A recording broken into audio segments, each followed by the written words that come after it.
You know, there's a bit of an interesting parallel. Bush on the national and Rubio on the local. Bush had lost one election previously in Florida, and he almost defeated an incumbent governor in that election. This time, I mean, he just virtually got wiped out nationally.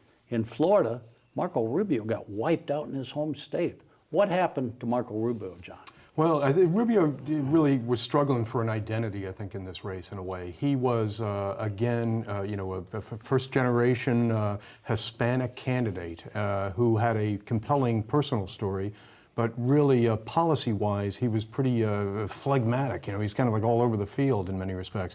He was tarred early as being an advocate of immigration reform, which in this election year for the party core Republican voters is something they didn't want to hear, that he was part of that gang of 8 that tried to find some kind of compromise plan on immigration in Congress. So Rubio, and even in the way he didn't attack Trump and then did attack Trump toward the end of his time running, I think it was really hard for voters to really find a way to rally around what Rubio brought to the table other than his own story. I think if you look at the numbers, it's pretty remarkable, actually. He lost 66 of the 67 counties. The only one he won was his home county.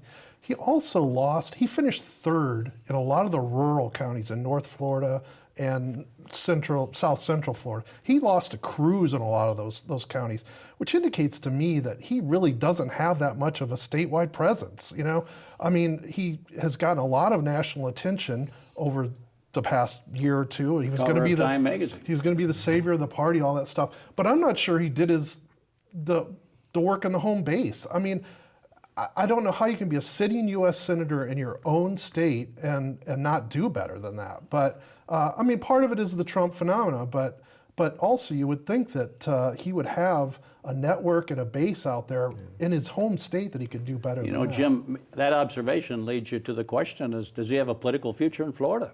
If he gets beat that bad and can't win he loses all but one county. If he runs it on a statewide level, I mean, maybe not.